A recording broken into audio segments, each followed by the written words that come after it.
Bismillahirrahmanirrahim. Assalamualaikum warahmatullahi wabarakatuh. Selamat pagi teman-teman BKI semester 1. Apa kabar semuanya?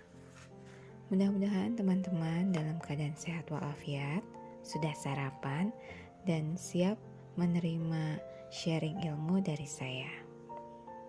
Pagi ini kita akan mulai pertemuan menginjak materi mengenai definisi komunikasi dan yang lainnya. Sebelum itu, coba kita pahami lagi kepada surat An-Nahl ayat 78, di mana dan Allah mengeluarkan kamu dari perut ibumu dalam keadaan tidak mengetahui sesuatu pun, dan Dia memberi kamu pendengaran, penglihatan, dan hati agar kamu bersyukur. Dari ayat ini kita ketahui bahwa manusia, yaitu kita, ketika lahir tidaklah mengetahui apa-apa. Maka ketika kita menggunakan indera kita, barulah kita dapat mengetahui lambang-lambang yang dapat digunakan untuk berkomunikasi. Nah, untuk mengetahui lambang-lambang apa saja yang digunakan dalam komunikasi, mari kita baca slide berikutnya mengenai outline topik hari ini. Kita akan membahas yang pertama, sejarah komunikasi, yang kedua, definisi komunikasi, yang ketiga, ruang lingkup komunikasi, dan yang keempat, konseptualisasi komunikasi. Teman-teman, sediakan pulpen dan catatan Anda karena kita akan menulis rangkuman dari materi ini. Baik teman-teman, kita masuk pada sejarah dan perkembangan ilmu komunikasi. Ada beberapa pendapat yang menyatakan asal-usul dari ilmu komunikasi. Sejarah ilmu komunikasi tumbuh melalui 3 jalur atau 3 jalan, yakni publisistik, jurnalistik, dan retorika. Pada awalnya, komunikasi secara tradisional berkembang dari akar yang kuat, yaitu retorika, yang secara sistematis dan metodologis dipelajari, diteliti, dan dipraktikkan oleh Socrates, Plato, Aristoteles, kemudian selanjutnya oleh Cicero dan yang lainnya. Pada waktu itu, retorika merupakan cikal bakal publisistik, hanya mempunyai ruang lingkupnya di negara Yunani saja. Pada abad selanjutnya, setelah ditemukannya alat cetak yang menyebabkan timbulnya surat kabar, maka para cendekiawan mempelajari dan meneliti kegiatan surat kabar ini, sehingga kemudian menimbulkan peristilahan seperti science of the press, ataupun di Amerika disebut dengan journalism. Semua istilah itu berarti dengan ilmu persurat kabaran. Ini terjadi sejak abad ke-19 dan sudah jelas pada saat waktu itu surat kabar adalah suatu ilmu yang disebutkan oleh cendekiawan Eropa.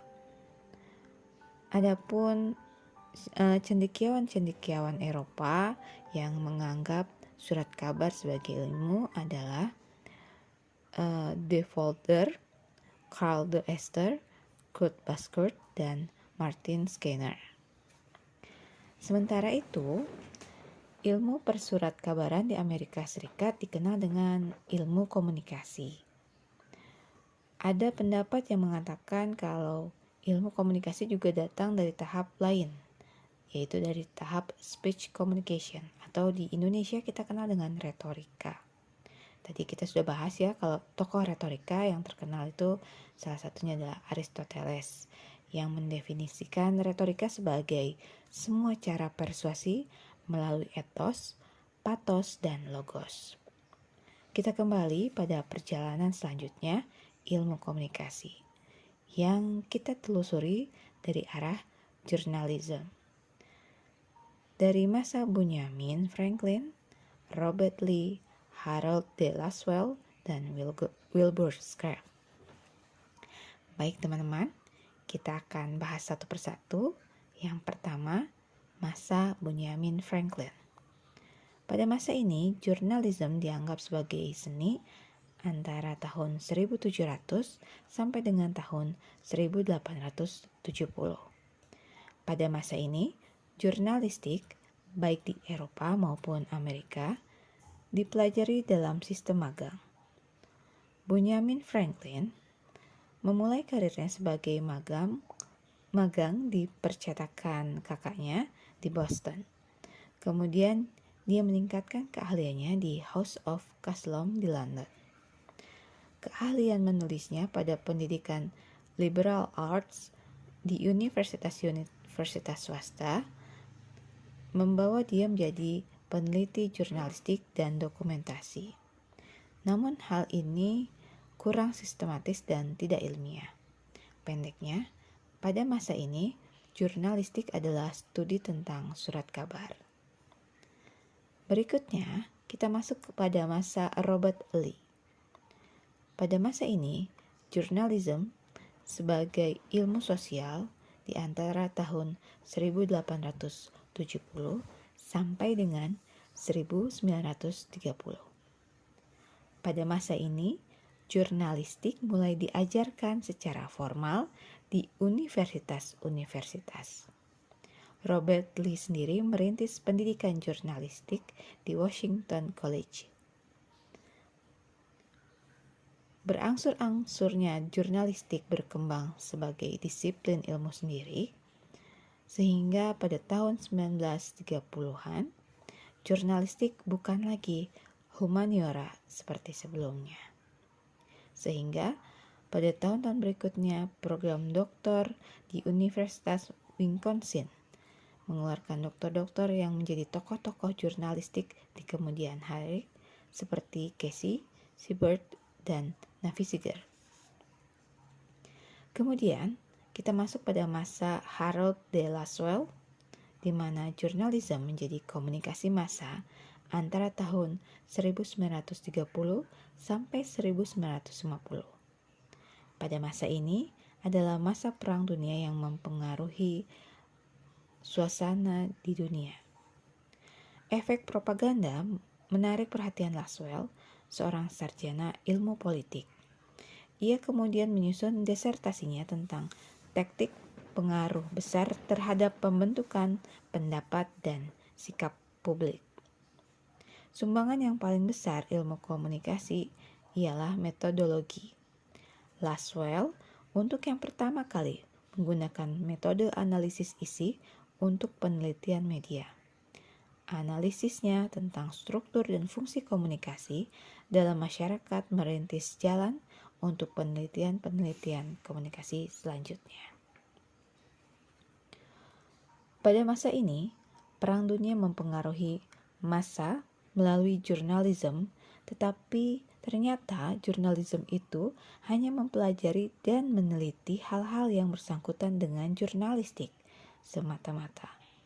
Namun juga dengan produk-produk media massa lainnya seperti televisi, radio, film, maka jurnalisme berkembang menjadi mass communication atau komunikasi massa. Terakhir, kita masuk pada masa Wilbur Scrap, di mana komunikasi massa menjadi ilmu komunikasi antara tahun 1950 sampai dengan sekarang. Wilbur Scrap adalah sarjana bahasa Inggris yang tertarik pada ilmu komunikasi karena jabatan.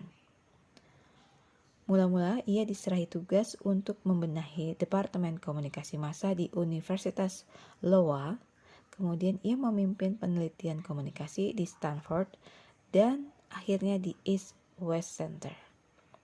Scrap sendiri banyak menulis buku dan meneliti berbagai macam topik.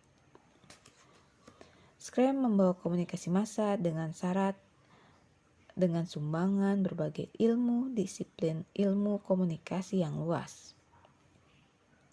Sejarah ilmu komunikasi yang terakhir ini tercermin dari perkembangan karir Wilbur Scrum. Perkembangan komunikasi massa menjadi ilmu komunikasi ini alasannya karena komunikasi massa itu belum mencakup semua bentuk komunikasi. Padahal komunikasi tersebut sangat penting dalam mempengaruhi manusia baik sikap, pendapat, dan lainnya. Komunikasi tersebut adalah komunikasi antar pribadi dan grup atau group communication. Wilbur Scrum mengembangkannya menjadi communication science atau komunikologi, sehingga semua model komunikasi dapat masuk ke dalamnya. Baik, demikian kita sudah membahas satu subtopik sejarah dan perkembangan ilmu. Kita akan masuk pada topik selanjutnya. Teman-teman, kita akan masuk pada definisi komunikasi. Kata atau istilah komunikasi merupakan terjemahan dari bahasa Inggris communication yang dikembangkan di Amerika Serikat, dan komunikasi pun berasal dari unsur persurat kabaran, yakni journalism. Definisi komunikasi dapat kita lihat dari dua sudut, yaitu dari sudut bahasa atau etimologi dan dari sudut istilah atau terminologi. Yang pertama, kita akan membahas komunikasi menurut bahasa atau etimologi. Dalam etimologi, komunikasi diartikan sebagai perhubungan. Sedangkan yang terdapat dalam buku komunikasi yang berasal dari perkataan Latin, yaitu communicare, artinya berpartisipasi, communis artinya milik bersama, communis opinion artinya pendapat umum ataupun pendapat mayoritas. Bisa juga komuniko yang artinya membuat sama, ya. Maksudnya apa membuat sama? Artinya memaknai suatu pesan itu menjadi sama arti, ya. Sehingga lambang-lambang yang diberikan merupakan milik bersama antara orang-orang yang memberikan lambang dengan orang yang menerima lambang. Jadi kalau orang yang menerima itu menyatakan A, sama halnya dengan orang yang memberikan lambang. Oke. Untuk istilah, misalnya saja, contoh kata cokot dalam bahasa Jawa artinya gigit, tapi dalam bahasa Sunda artinya ambil. Selama orang yang memberi pesan dengan yang menerima pesan tidak menyamakan maknanya, maka tidaklah terjadi komunikasi yang komunikatif. Jadi, kalau misalnya orang Sunda dan orang Jawa ngomongin kata cokot, itu gak akan ketemu. Tapi kalau orang Sunda bertemu orang Sunda lagi ngomongin kata cokot, maka akan terjadi kepahaman yang sama. Baik, berikutnya kita masuk pengertian komunikasi menurut istilah atau terminologi. Ada beberapa pakar atau cendekiawan yang akan membahas definisi komunikasi. Yang pertama, ada komunikasi berdasarkan Hofland. Hofland mengatakan bahwa komunikasi adalah proses di mana seseorang atau komunikator menyampaikan perangsang-perangsang, biasanya lambang-lambang dalam bentuk kata-kata, untuk mengubah tingkah laku orang-orang lain atau komunikan. Sedangkan Hofland juga bersama Janis dan Kelly di tahun 1953 mengatakan bahwa komunikasi adalah suatu proses di mana seseorang atau komunikator menyampaikan stimulus, biasanya dalam bentuk kata-kata, dengan tujuan mengubah atau membentuk perilaku orang lain atau halayak. Berbeda lagi dengan Laswell yang lebih menyatakan komunikasi sebagai unsur, di mana Laswell mengatakan bahwa komunikasi adalah who say what, to whom, in which channel, with what effect. Siapa berkata apa, kepada siapa, dengan menggunakan saluran apa, dan bagaimana efeknya. Terakhir, ada definisi komunikasi yang dipaparkan oleh Rogers. Di sini ia mengatakan bahwa Komunikasi merupakan suatu proses ide dialihkan dari sumber kepada penerima dengan maksud untuk mengubah tingkah laku mereka. Baik, sampai sini saya telah menjelaskan beberapa definisi komunikasi. Kita akan lanjut pada subtopik berikut. Baik, sekarang kita masuk pada ruang lingkup ilmu komunikasi. Bapak Onong Ucana Effendi mengemukakan mengenai ruang lingkup ilmu komunikasi ditinjau dari beberapa komponen, antara lain bentuk, sifat, komponen, metode, teknik, model, bidang, dan sistemnya. Tinjauan tersebut akan kita paparkan sebagai berikut. Yang pertama, berdasarkan komponennya, komunikasi terbagi menjadi komunikator, pesan, media, komunikan, dan efek. Berdasarkan sifat komunikasi, maka komunikasi terbagi menjadi tatap muka, bermedia, verbal, entah itu dalam lisan dan tulisan, non-verbal, dalam gestural, dan gambar. Berikutnya, bentuk komunikasi terbagi menjadi komunikasi persona, baik itu intrapersona ataupun antar persona, komunikasi kelompok, baik itu kelompok besar, kelompok kecil, kemudian komunikasi massa, termasuk di dalamnya pers, radio, TV, film, dan internet, dan terakhir komunikasi bermedia, yaitu surat, telepon, pamflet, poster spanduk, dan yang lainnya. Pada metode komunikasi, komunikasi terbagi menjadi jurnalistik, hubungan masyarakat, periklanan, pameran, publisitas, propaganda, perang urat syaraf, dan penerangan. Yang kelima, ruang lingkup komunikasi berdasarkan teknik komunikasi terbagi menjadi komunikasi informatif, komunikasi persuasif, komunikasi instruktif, hubungan manusiawi. Yang keenam, berdasarkan tujuan komunikasi, maka ada komunikasi untuk perubahan sikap, komunikasi untuk perubahan pendapat, komunikasi untuk perubahan perilaku, dan komunikasi untuk perubahan sosial. Yang ketujuh, berdasarkan fungsi komunikasi, maka ada fungsi menyampaikan informasi, fungsi mendidik, fungsi menghibur, dan fungsi untuk mempengaruhi. Kedelapan, ada ruang lingkup berdasarkan model komunikasi, di mana ada model komunikasi 1 tahap, model komunikasi 2 tahap, model komunikasi multi tahap. Dan yang terakhir, berdasarkan bidang komunikasi, maka ada komunikasi sosial, komunikasi manajemen, komunikasi perusahaan, komunikasi politik, komunikasi internasional, komunikasi antar budaya, komunikasi pembangunan, komunikasi lingkungan, dan komunikasi tradisional. Mudah-mudahan mudah dipahami ya.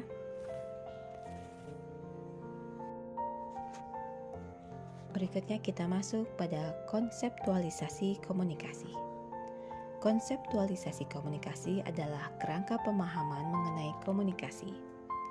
Weinberg dan Wilmot, juga Soreno dan Bodaken, setidaknya menyatakan ada 3 kerangka pemahaman mengenai komunikasi, yakni komunikasi sebagai tindakan satu arah, komunikasi sebagai interaksi, dan komunikasi sebagai transaksi.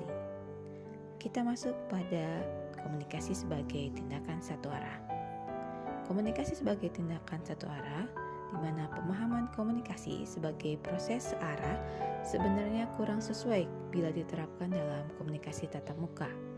Namun, mungkin tidak terlalu keliru apabila diterapkan pada komunikasi pidato atau komunikasi publik yang tidak melibatkan tanya jawab dan komunikasi massa seperti media cetak dan elektronik. Pemahaman komunikasi sebagai proses satu arah ini oleh Michel Bourgon disebut definisi berorientasi sumber. Definisi ini mengisyaratkan komunikasi sebagai semua kegiatan yang secara sengaja dilakukan oleh seseorang untuk menyampaikan rangsangan untuk membangkitkan respon orang lain. Dalam konteks ini, komunikasi dianggap sebagai tindakan yang sengaja atau intentional act untuk menyampaikan pesan demi memenuhi kebutuhan komunikator seperti menjelaskan sesuatu kepada orang lain atau membujuk untuk melakukan sesuatu.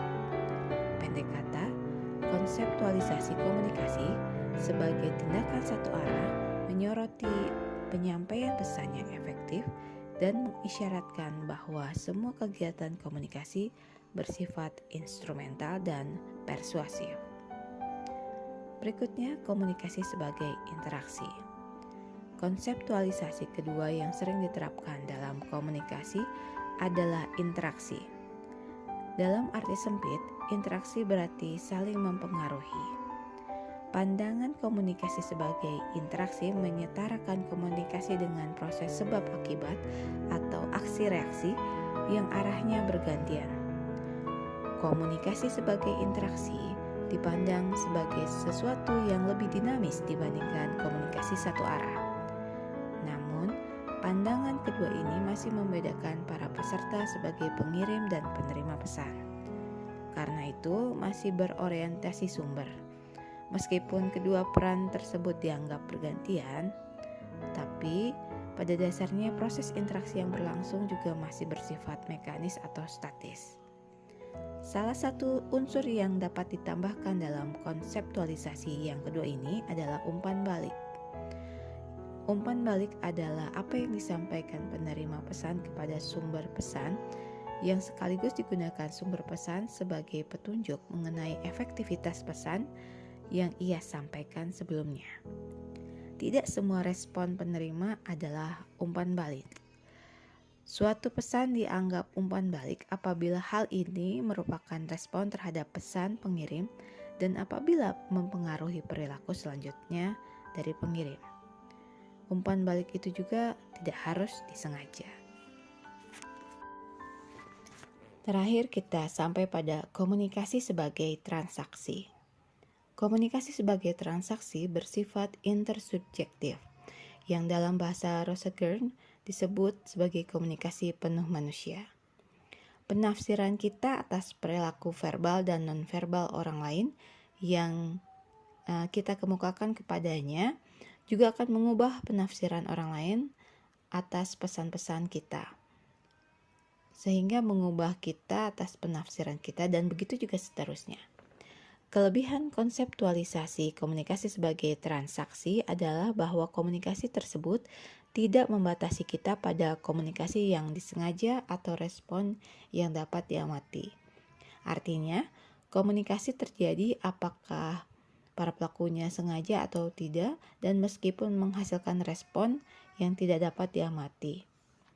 Dalam komunikasi transaksional, komunikasi dianggap telah berlangsung bila seseorang telah menafsirkan perilaku orang lain, baik itu secara verbal maupun perilaku nonverbal. Pemahaman ini mirip dengan definisi berorientasi penerima, seperti yang dikemukakan Burgon, yang menekankan pada variabel-variabel berbeda, yakni penerima dan makna pesan bagi penerima. Hanya saja penerima pesan itu juga berlangsung dua arah, bukan satu arah. Jadi terjadi komunikasi diadik. Komunikasi pada dasarnya adalah suatu proses dinamis yang secara bersinambung mengubah pihak-pihak yang berkomunikasi. Berdasarkan pandangan ini, pihak-pihak yang berkomunikasi adalah komunikator-komunikator yang aktif mengirimkan dan menafsirkan pesan setiap pihak dalam pengiriman dan penerimaan pesan. Para pakar mendefinisikan komunikasi sebagai proses karena komunikasi merupakan kegiatan yang ditandai dengan tindakan, perubahan, pertukaran, dan perpindahan. Terdapat keberlanjutan dari setiap unsurnya, di mana komunikasi tidak mempunyai awal dan tidak mempunyai akhir. Meskipun kematian akan menghentikan peran Anda sebagai penerima. Pendeknya, kita tidak dapat menyetop komunikasi. Baik teman-teman, demikian pemaparan materi yang sudah saya siapkan untuk teman-teman. Mudah-mudahan teman-teman dapat memahami dengan mudah materi-materi yang telah saya sampaikan. Nah, untuk tugas silahkan teman-teman mencari tahu apa yang dimaksud dengan komunikasi perang urat saraf. Tulis dalam bentuk Word, tidak lebih dalam 1 halaman, kemudian kirim pada email saya di pritapnc@uinsgd.ac.id maksimal di hari Senin tanggal 20 September jam 7 pagi. Alhamdulillahirabbil alamin. Subhanaka Allahumma wa bihamdika asyhadu alla ilaha illa anta astaghfiruka wa atubu ilaik. Wassalamualaikum warahmatullahi wabarakatuh.